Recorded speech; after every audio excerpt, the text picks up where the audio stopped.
Sup everyone, ChillGamer916 here with my Mortal Shell review, and I want to first say that I'm a huge supporter of the Souls series, going all the way back to Demon Souls on the PS3 the first time I played any Souls games. And it's for this very reason that when I discovered or stumbled upon Mortal Shell, my antennas went up with anticipation of a new Souls-inspired RPG. And even though there are tons of them on the market as I speak, this new title feels all too familiar with a hardened twist. So if you enjoy this video, leave a like. Thank you.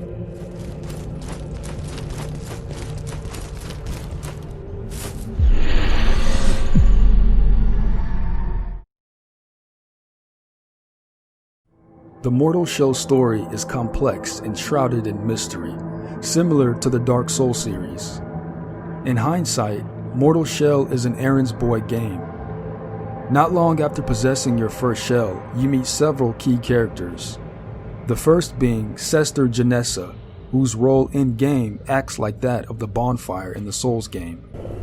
Pray, what wayward spirit beckons?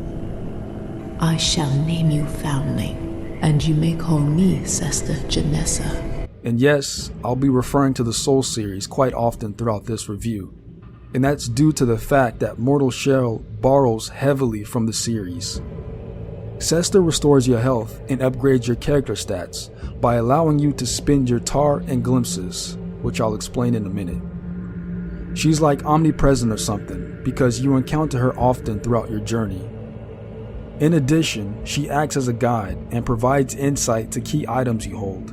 That sacred gland in your hands holds the purest sacrament.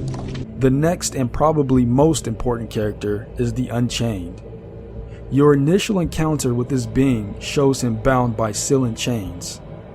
It's unclear why at first, but as you progress through the game, his objective becomes clear: to transcend all beings.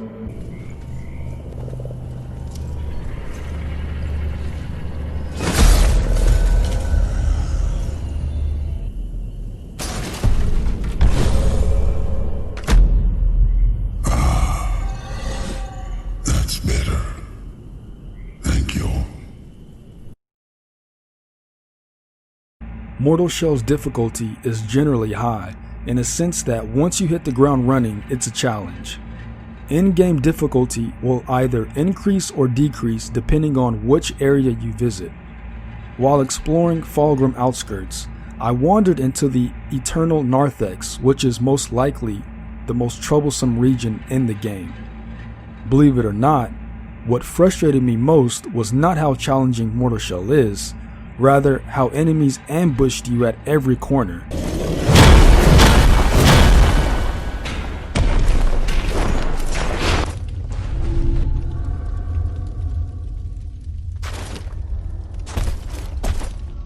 Once you reach areas like the Sanctum of Flame and the Eternal Narthex, you'll want to rage at the number of enemies camping behind walls and hiding in the cracks.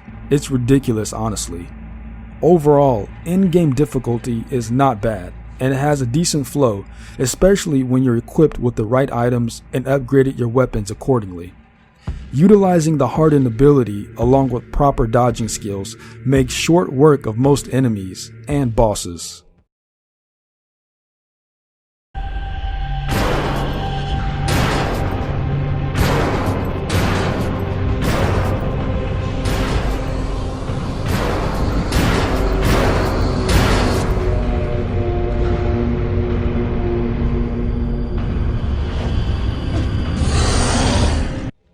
Now, boss fights are fairly challenging. Honestly, of them all, only the first boss, Grisha, and the final, the Unchained, were a headache. This could be due to Grisha being the first boss that I encountered, so naturally there's a bit of a learning curve. Then the final boss being understandably the most difficult. Not saying the other bosses were easy by any means, Crucix and Tarsus both were a pain, but I found the two I mentioned to be exceptionally challenging. And unlike the Souls games, where bosses are humongous, Mortal Shells are scaled down and easier to manage. Each boss is more challenging with unique abilities than the next, from Vin Noctivog to Imrod the Unrepentant.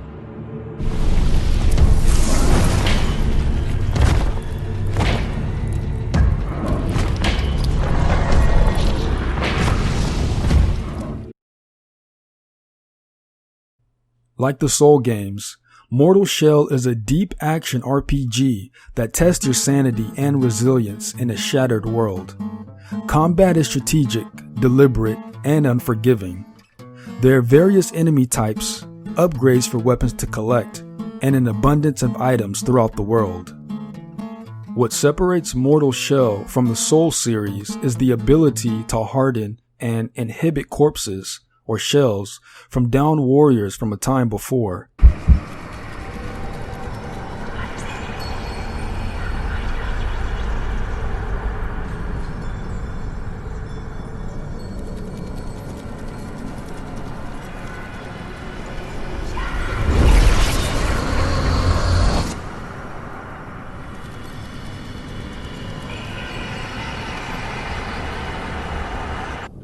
There are a total of 4 shells which you possess and collect throughout the game.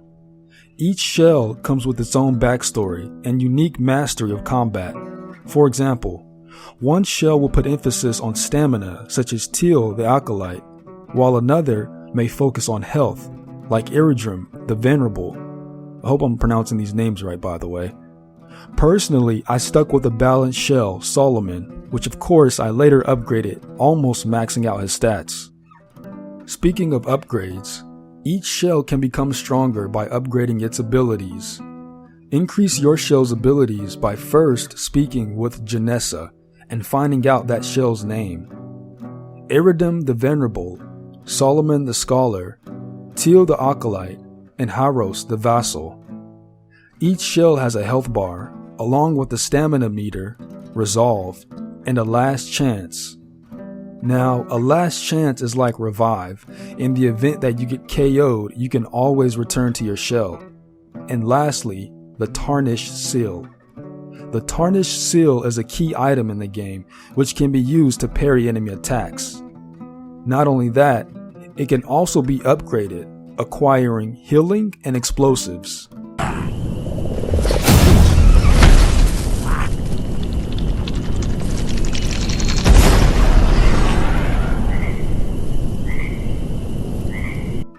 As mentioned earlier, Mortal Shell is an errands run. You, the no-name player, runs back and forth gathering glands from each major boss to bring back to the Unchained. After gathering each gland, you become engulfed in a thick fog which attracts vicious, agile creatures that are apparently drawn to your glimpses. That stench. You've brought the fog. Depraved creatures feed, but it's not flesh, and they devour a glimpse. You'll notice a spike in game difficulty all of a sudden. There is an upside, however. While backtracking through the fog, those locked chests you stumbled upon throughout the game, they'll now be open and available to you, filled with various items such as consumable tar, glimpses, and even weapon upgrades. Some areas in this game are massive. Honestly, some parts seem huge for no reason. For example, the Eternal Narthex, which I reference quite often in this review, I know. It's a wide open space, most of which leads to dead-end areas. I can't count the number of times I got turned around while exploring. Now, back to what I was saying. You'll start out with a hollowed sword and pick up new weapons further in the story after defeating Hardin. I like to think of him as a mini-boss, someone to test your skill to see if you're worthy of holding a new weapon.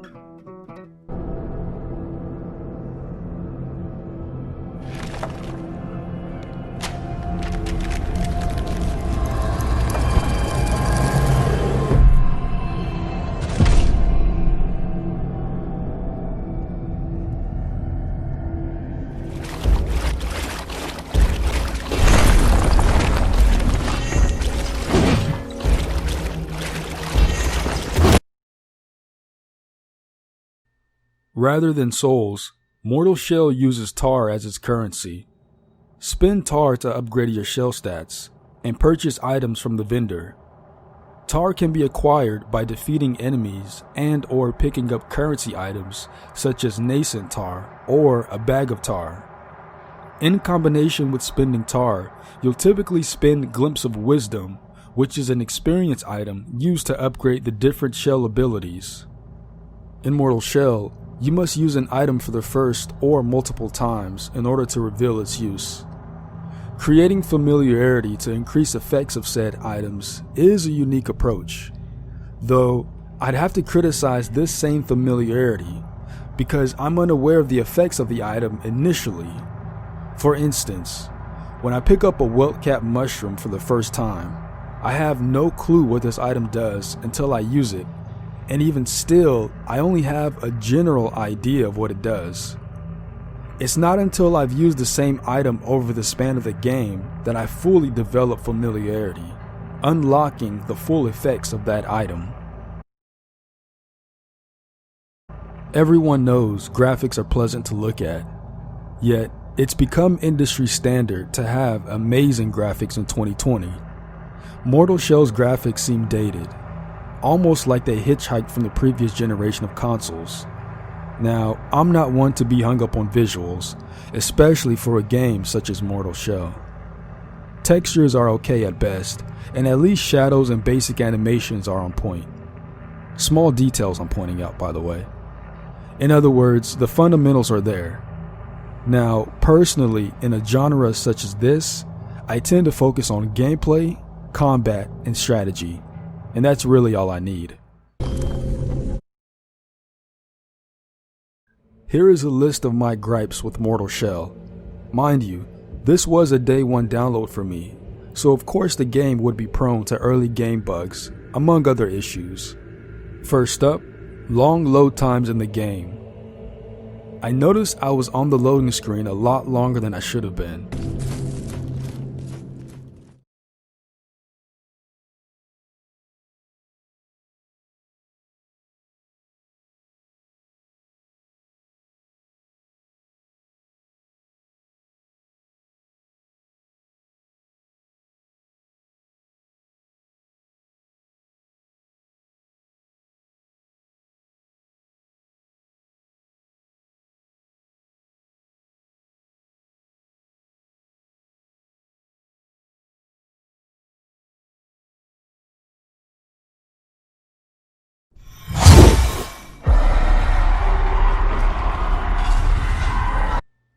Next up, getting attacked while still in the crawling animation. This was ridiculous, honestly.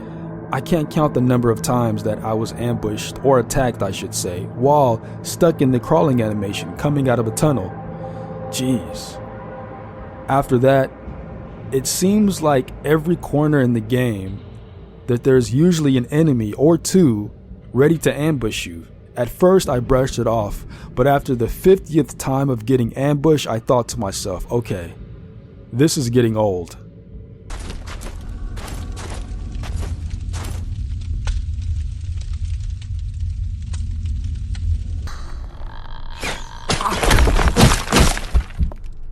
Now, these next few gripes, bugs, these negatives that I'll go over, I'll make it real quick. Sometimes parry works, sometimes it doesn't. Some bugs showed up in the form of getting stuck in between trees in a hard place.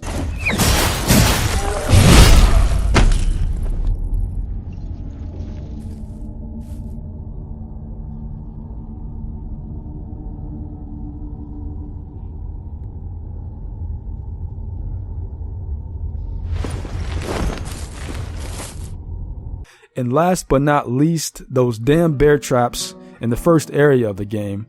I kept stepping on. They were pretty annoying, and you couldn't really see them. Now, the good thing about the bear traps is you can use them against your enemies, but while focusing on enemies and all of a sudden, you run into a bear trap. It's really frustrating, actually. Mortal Shell's game length is pretty short, actually, clocking in at about 12 to 15 hours, and taking me roughly 3 days to finish. Not including all upgrades for characters and weapons, of course. But regardless, it's still fun to play.